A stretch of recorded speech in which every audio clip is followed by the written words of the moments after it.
Hi,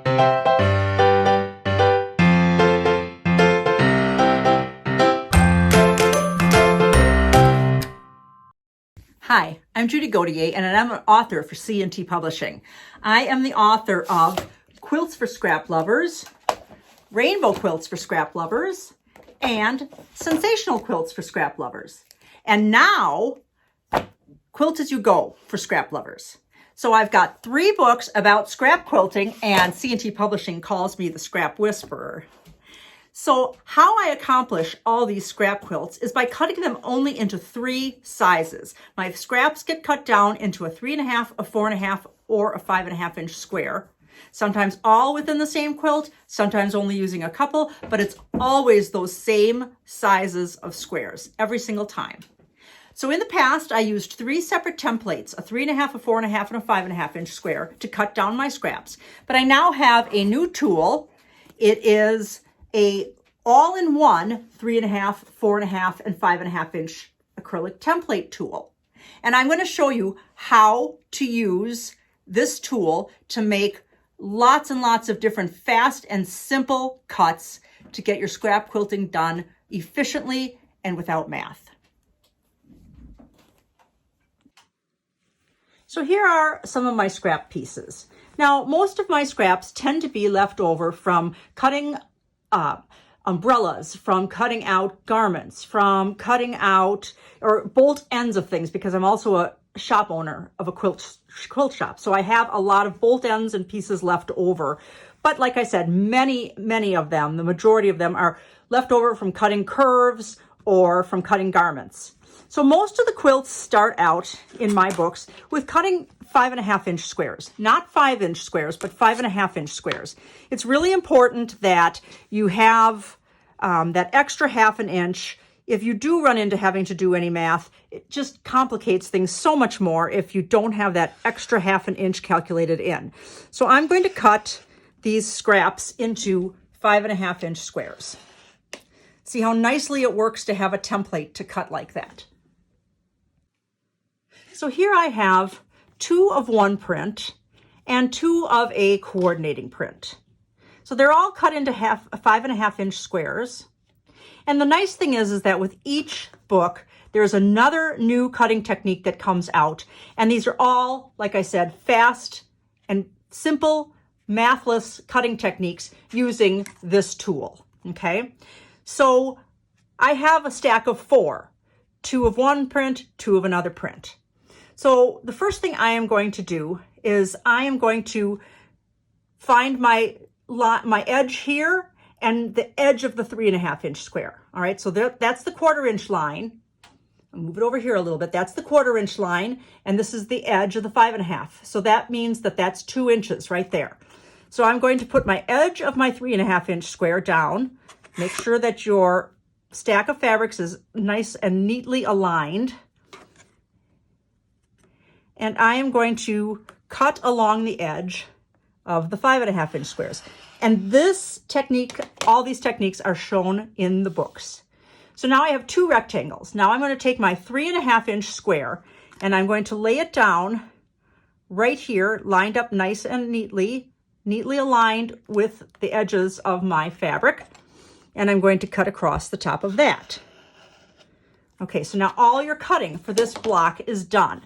Now this block is a basic block that gets used over and over in all of the books, but the layouts each time can be much different. So that's what's so fun and versatile about this block. There are so many different blocks that you can do with just this cutting technique. So we're alternating the lights and the darks here, okay? And we're not sewing anything together yet. But now we're going to sew a dark rectangle to a lighter square with a 1/4 inch seam. And we're going to do that for each one of these, all right? We're going to chain piece those so that we're not wasting any thread. All right, now that's cute in and of itself, but we're going to take it another step. We're going to, after these have been sewn a 1/4 inch, you've shortened each one of these up by a 1/2 inch, right? So there's going to be a little bit of trimming involved. So we're going to stitch the long rectangles now onto their corresponding units, like that, with a 1/4 inch seam, and then it gets sewn together as a 4 patch. That's just how fast and easy this block is. Oops, excuse my fingers there. That's just how fast and easy this block is. And this block looks completely different when it's turned on point, or if you take this section out and this section out, leave this and put two solid squares in here and in here. And that's just the tip of the iceberg. There are so many fun, creative ways to play with this block. Let me show you some more. So what if you wanted to cut a 4.5-inch square out of a piece of fabric that was a scrap? So you would just lay your template on that piece of fabric.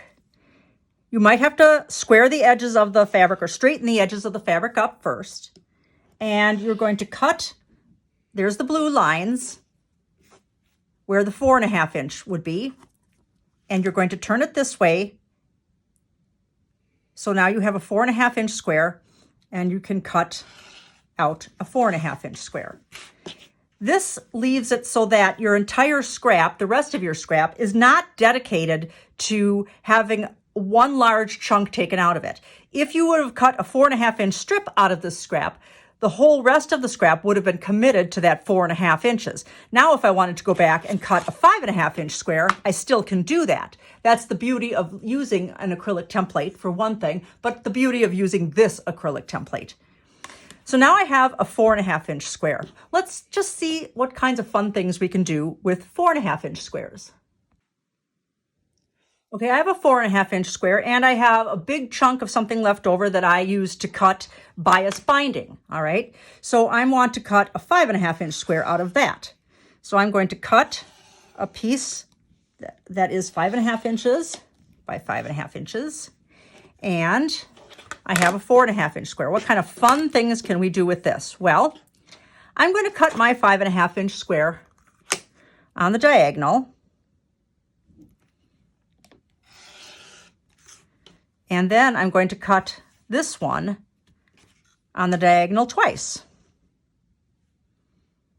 Now remember, in these 3 books, there are all kinds of fun blocks made just like this, with no math involved, just some really fun, fast cutting techniques.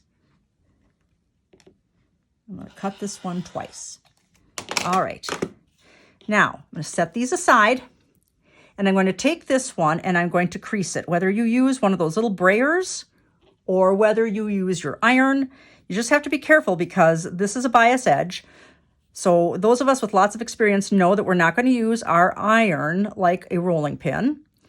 For the young gals out there that might have just started sewing, you just got to gently work with your pieces so that you don't distort them. Now I have a crease in this. I'm going to take my diagonal line here, okay, and I'm going to put this along that crease, right along the spot where I made the crease, and I'm going to cut off these little dog ears. Now these you can save for my snippets quilt that's in Quilts for Scrap Lovers. Okay, put that aside. We're going to save those. And now I'm going to stitch this to this and this to this. All right. After those get stitched together, you can see you've got this nice unit here that's half of a triangle, or a half square triangle kind of unit. And then with right sides together, you're going to put this one onto this. All right. And then you're going to square it down. You're going to use the 4.5-inch and you're going to square it down, and you'll have a very interesting block that you can lay out in lots of different ways. Let me show you. Okay, so now I have my unit right here all nice and neatly sewn together with just those 2 sizes, the 4.5 and the 5.5 inch, and just that magical cutting technique.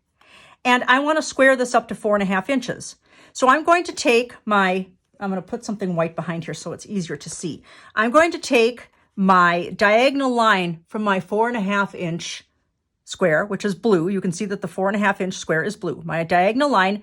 And then this is the main diagonal line that runs through the entire block. So the crosshairs right there are going to be put right in the center of this block, right? So I am going to now that I know that I'm central, I am going to trim one side here and here. Oops. It helps to also have little sticky dots that you can put on the backs of these, just like any acrylic template, to keep them from sliding. All right. Now I am going to turn this, and again, I'm going to have my crosshairs where they need to be, here and here. And it doesn't matter that this is somewhat narrower and somewhat wider on this side.